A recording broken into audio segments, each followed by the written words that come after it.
欢迎来到巴巴娱乐呀频道，请订阅频道，所以大家不要错过当天最热门的新闻。我们今天的时事通讯包括以下内容：程毅毅是演技的高级。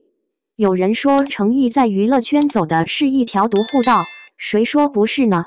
他用自己对这个世界的解读，开辟了他专业上的独一无二的答案。我不喜欢说什么晋江式演技，程毅只有自己独特的意识演技，那是他的灵魂对这个世界的深情凝视，那里藏着他对这个世界本真的态度，还有他更大的决心和不磨灭的勇气。程毅的表演是不用力的，甚至是轻盈的，看多了极致的情绪释放，大开大合的表演，反而这种慢慢堆砌的情绪打在观众心上才是最触动人心的。他捕捉角色身上人的一面，他碰触角色真正的人性。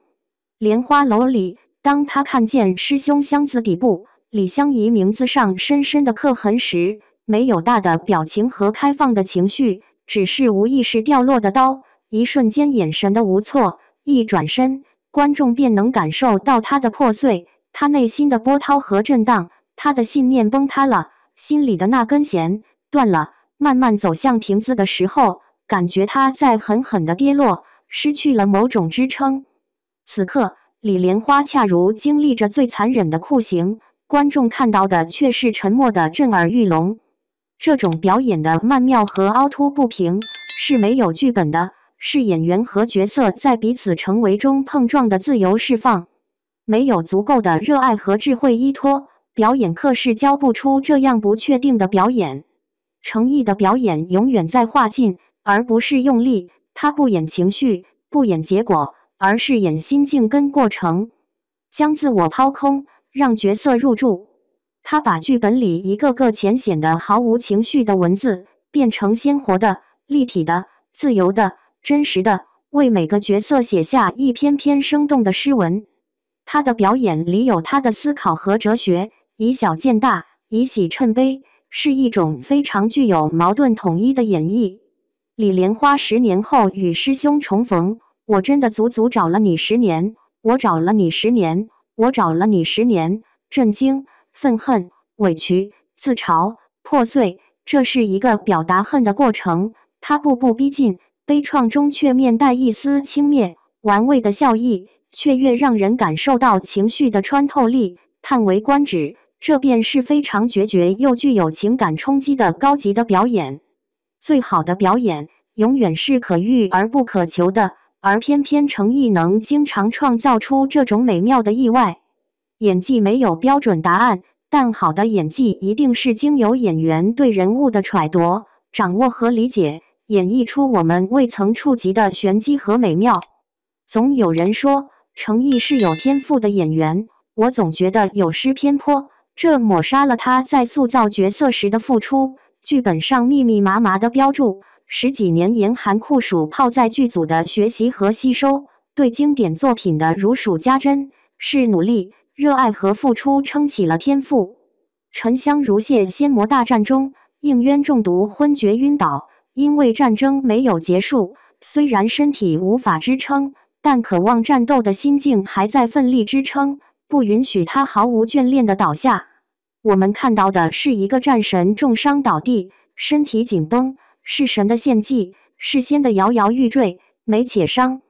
我想因为他深刻理解了剧本，在人物塑造上下了非常大的功夫，他才能在那一刻成为应渊。他也知道这种倒下绝不是皮肉的痛，但对于角色的理解他还是那么做了。这很简单，这也很难，简单的是道理，难的是行动。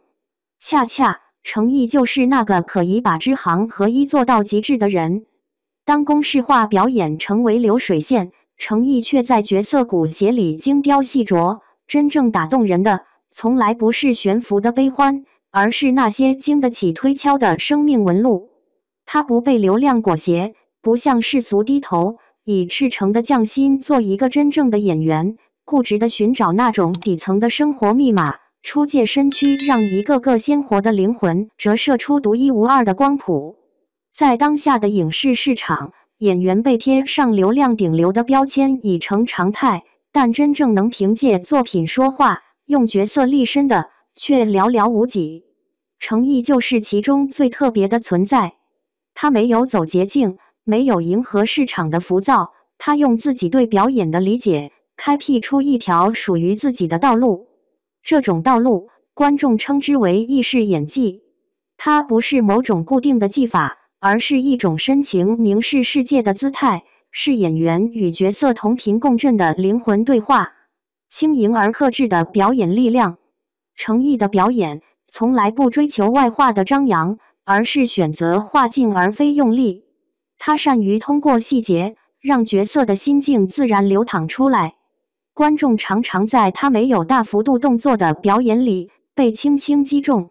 在莲花楼中，当李莲花发现师兄箱子底部刻着李香怡的痕迹时，他没有声嘶力竭的哭喊，而只是手中刀无意识的掉落，眼神的瞬间无措，背影的踉跄，比任何撕心裂肺的哭喊更震撼。那一刻，观众感受到的是一个人的信念崩塌，是灵魂在寂静中遭遇最残酷的酷刑。程毅让情绪的冲击力化为无声的力量，让观众在沉默里听见心碎的巨响。这样的表演靠的不是技巧，而是他对角色内核的精准把握。矛盾统一中的哲思。程毅的演技常常带着矛盾的统一，他能在悲怆中透出轻蔑，在冷峻里夹杂柔情。仍以莲花楼为例，10年后与师兄重逢的场景里，程毅一遍又一遍说我找了你10年。这句话里有愤怒，有委屈，有震惊，也有自嘲。他一步步逼近，语气里带着轻蔑的笑，却越发让人感受到情绪的穿透力。悲怆与玩味并存，冷静与崩溃交织，这种复杂的层次感正是意式表演的高级所在。这种高级感来自于他对角色的深度理解。表演不是简单的情绪释放，而是对人性的洞察和哲思的融入。程毅让观众在角色的悲喜中看见更大的命运和更深的生命议题。知行合一的笃定。很多人说程毅是有天赋的演员，但若只用天赋来解释他在荧幕上的光芒，未免太过轻率。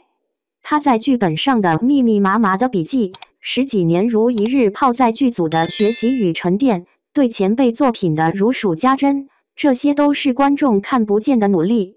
天赋或许是起点，但真正让他走到今天的是持续不断的热爱与笃定。沉香如屑中，应渊在仙魔大战里重伤倒地，程毅并没有选择干脆的倒下，而是让角色身体紧绷，眼神依旧不愿放弃战斗。那是一种神的献祭，也是仙的悲壮。他用身体的姿态传递了角色不屈的心境。观众看到的不是一个人倒下，而是一个信念仍在燃烧的战士。这一切正是他知行合一的体现。拒绝公式化的匠心。在快节奏、流水线式的影视环境中，公式化表演常常让观众产生审美疲劳。但程毅始终在角色的骨血里精雕细琢。他坚信打动观众的从来不是悬浮的悲欢，而是那些经得起推敲的生命纹路。他的角色总是鲜活的，因为他不演情绪的结果，而是演心境的过程。他把剧本上冷冰冰的文字转化成一首首动人的诗。